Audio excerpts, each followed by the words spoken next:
அந்த இடத்துல விமான நிலையம் வராதுன்ற உத்தரவாதத்தை அவங்களுக்கு நீங்க கொடுக்கணும்.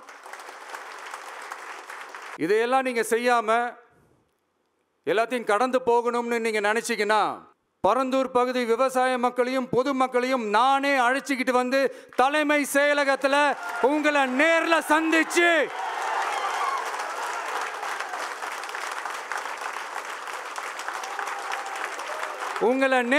சந்திச்சு முறையிடுற நிலைமை உண்டாகும். அப்படி ஒரு சூழலை நீங்க உருவாக்க மாட்டீங்கன்னு நான் நம்புறேன். அதையும் மீறி அப்படி ஒரு சூழல் வந்துச்சுன்னா நான் ஃபேஸ் பண்ண தயாரா இருக்கேன். தீர்மானம் 1, நாம எல்லாருக்குமே வாழ்வாதாரம் இருக்கு, இல்லைன்னு சொல்லலை. ஆனா நம்ம எல்லாரோட வாழ்வாதாரத்துக்கும் அடிப்படையா இருக்கிறதுல விவசாயிகளும் ரொம்ப முக்கியமானவங்க. அப்படிப்பட்ட நம்ம விவசாயிகளுக்காக அவங்க கூட நிற்க வேண்டியது நம்ம கடமை. அந்த கடமையை நாம சரியா செஞ்சே ஆகணும். கண்டிப்பா நாம விவசாயிகள் பக்கம் எப்பவும் நிற்போம், நிற்போம், நிற்போம், நின்னே தீருவோம். பரந்தூர் விமான நிலைய பிரச்சனை தொடர்பா தமிழ்நாடு முதலமைச்சர் மாண்புமிகு திரு மு.க. ஸ்டாலின் அவர்களுக்கு ஒரு கடிதம் எழுதியிருக்கிறோம். அதை நான் இங்க கொஞ்சம் படிச்சு காட்டுறேன். மாண்புமிகு தமிழ்நாடு முதலமைச்சர் அவர்களுக்கு வணக்கம். பரந்தூர் பகுதியில் விவசாய நிலங்களை அழிச்சிட்டு புது ஏர்போர்ட் கட்டுறதுக்கு எதிர்ப்பு தெரிவித்து அந்த பகுதியில் இருக்கிற பொதுமக்களும் விவசாயிகளும் வருஷ கணக்காக போராடிக்கிட்டு இருக்கிறாங்க. போராட்டத்தில் அவங்கள தமிழக வெற்றி கழகம் சார்பாக நான் போய் பார்த்தேன். அதுக்கு அடுத்த நாளே மக்கள் பாதிக்காத வண்ணம் விமான நிலையம் அமைக்கப்படும்னு உங்க கவர்மெண்ட் சார்பாக ஒரு விளக்க அறிக்கை வந்துச்சு. அந்த ஸ்டேட்மெண்ட்ல 1005 குடும்பங்கள் மட்டுமே பரந்தூரில் வசிப்பதால் விமான நிலையம் வந்தா பெரிய பாதிப்பு இருக்காதுன்ற மாதிரி சொல்லியிருந்தாங்க. மக்கள் பாதிக்காத வண்ணம்னா என்னங்க சார்? ஒன்று, அந்த இடத்துல ஏர்போர்ட் வருதுன்னு சொல்லணும், இல்லை அந்த இடத்துல ஏர்போர்ட் வராதுன்னு சொல்லணும். ரெண்டுமே அந்த அறிக்கையில் இல்லை. வெறும் 1005 குடும்பங்கள்னா உங்களுக்கு அவ்வளவு சாதாரணமா போச்சா சிஎம் சார்?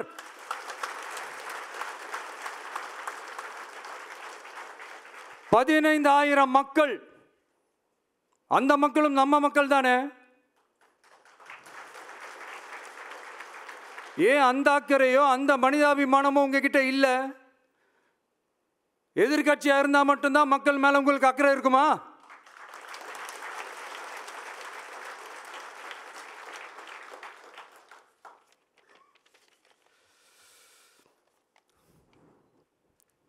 நூற்றுக்கணக்கான ஏக்கர் விவசாய நிலங்களை,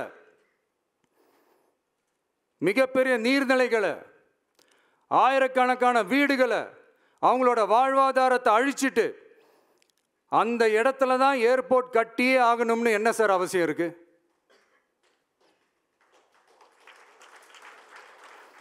அப்புறம் எப்படி சார் நீங்க உங்களை மக்களின் முதல்வர்னு நான் கூசாம சொல்றீங்க?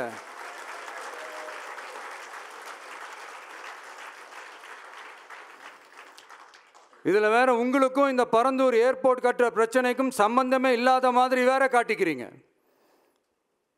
ஆனா ஏர்போர்ட்டுக்காக பரந்தூரை பரிந்துரை செஞ்சதே உங்க கவர்மெண்ட் தான்னு ஒன்றிய விமான போக்குவரத்து துறை அமைச்சர் சில மாதங்களுக்கு முன்னாடி சென்னை வந்திருந்தப்போ சொன்னார். அதுக்கும் உங்ககிட்ட இருந்த எந்த பதிலும் இல்லை. இந்த சூழ்நிலையில் பரந்தூர் விமான நிலைய பணிகளுக்காக விவசாய நிலங்களை கையகப்படுத்த கடந்த 25/6/2025 அன்னைக்கு உங்க கவர்மெண்ட் தான் அரசாணை பிறப்பிச்சிருக்கு. விமான நிலையம் அமைக்கிறதையே ஏற்க மாட்டோம்னு வருஷக்கணக்காக போராடுற மக்களோட நிலங்களையும் சேர்த்தே கையகப்படுத்த அந்த ஆணை பிறப்பிக்கப்பட்டிருக்கு.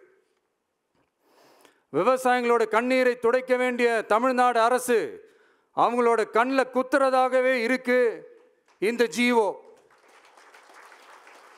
இதெல்லாம் உங்களுக்கு தெரிஞ்சுதான் நடக்குதா, உங்க ஒப்புதலோடு தான் நடக்குதா தெரியல, பதிலும் தெரியல. பரந்தூர் மக்களை இது வரைக்கும் நீங்க ஏன் சந்திக்கலன்னு கேட்டா அதுக்கும் பதில் இல்லை.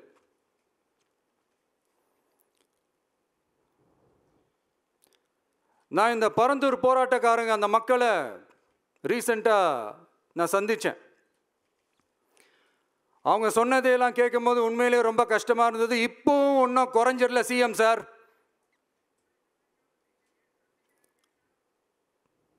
சாதி மதம் கடந்து தங்களோட குடியிருப்புகளை, விவசாய பூமியை, வாழ்வாதாரத்தை, நீர்நிலைகளை காப்பாற்ற ஒன்னா நின்று போராடிக்கிட்டு இருக்கிற பரந்தூர் பகுதி விவசாய பெருங்குடி மக்களை தயவு செஞ்சு நீங்க நேரில் சந்திச்சு பேசுங்க.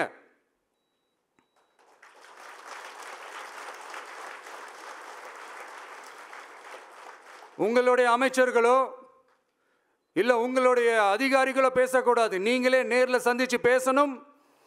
அந்த இடத்துல விமான நிலையம் வராதுன்ற உத்தரவாதத்தை அவங்களுக்கு நீங்க கொடுக்கணும்.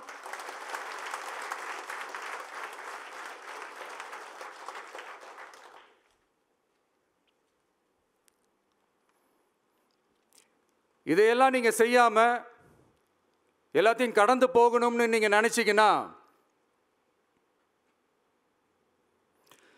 பரந்தூர் பகுதி விவசாய மக்களையும் பொதுமக்களையும் நானே அழைச்சிக்கிட்டு வந்து தலைமை செயலகத்தில் உங்களை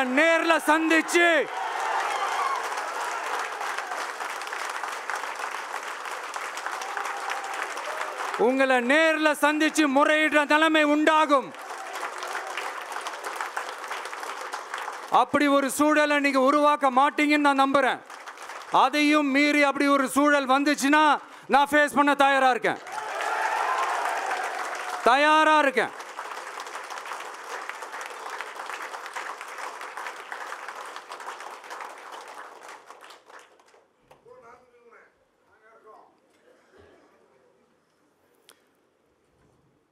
நான் பரந்தூர் வந்த அன்னைக்கு நான் ஒரு விஷயத்தை சொன்னேன், அதே தான் இங்கே நான் திரும்ப ரிப்பீட் பண்ணுறேன். We are not against any developments. We are not against airports.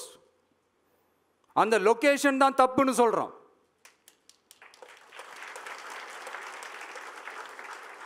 இதை நாங்கள் மட்டும் சொல்லலை, ஏவியேஷன் சேஃப்டி எக்ஸ்பர்ட்ஸ் மென்ஷன் பண்ணியிருக்கிறாங்க. that place is not fit for airport.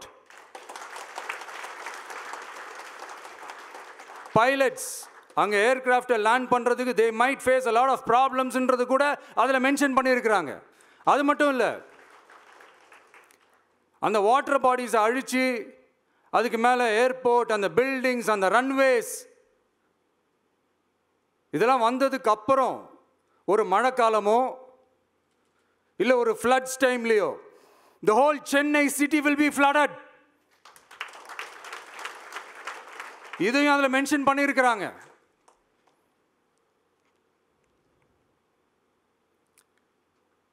So இதெல்லாம் மைண்டில் வச்சுக்கிட்டு தயவு செஞ்சு ப்ளீஸ் டேக் அ கால். தீர்மானம் 2, கொள்கை எதிரிகள் மற்றும் பிளவுவாத சக்திகளுடன் என்றைக்கும் நேரடியாகவோ மறைமுகமாகவோ கூட்டணி இல்லை.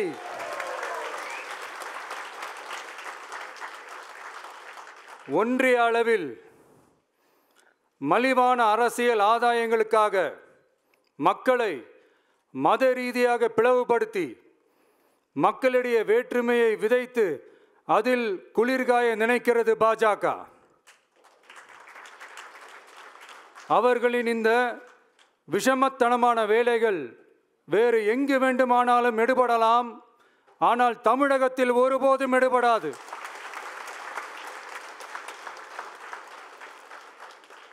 சமூக நீதியும் நல்லிணக்கமும் சகோதரத்துவமும் சமத்துவமும் ஆழமாய் வேரூன்றிய மண் இந்த தமிழ்நாட்டு மண். எனவே இங்கு தந்தை பெரியாரை அவமதித்தோ அறிஞர் அண்ணாவை அவதூறுக்கு உள்ளாக்கியோ அல்லது தமிழ்நாட்டின் மதிப்பிற்குரிய தலைவர்களை வைத்தோ அரசியல் செய்ய நினைத்தால் அதில் பாஜக ஒருபோதும் வெற்றி பெறவே இயலாது.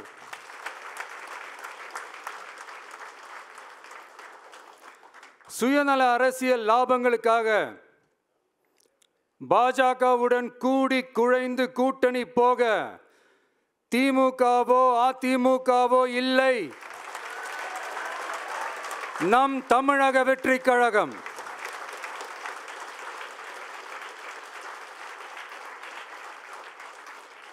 கொள்கை எதிரிகள் மற்றும் பிளவுவாத சக்திகளுடன் என்றைக்கும் நேரடியாகவோ மறைமுகமாகவோ கூட்டணி இல்லை என்பதில் தமிழக வெற்றி கழகம் மிக உறுதியாக இருக்கிறது.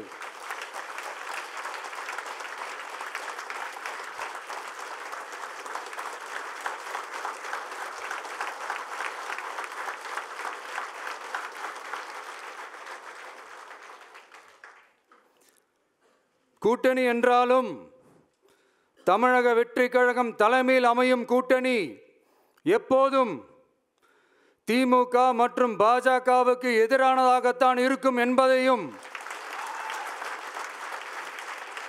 அதில் சமரசம் என்ற பேச்சுக்கே இடமில்லை என்பதையும் உறுதிபட செயற்குழு வாயிலாக தெரிவித்துக் கொள்கிறோம்.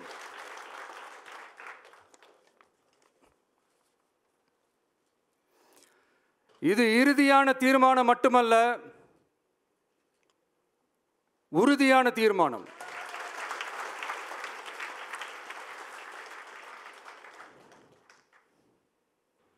தேங்க்யூ. நன்றி, வணக்கம்.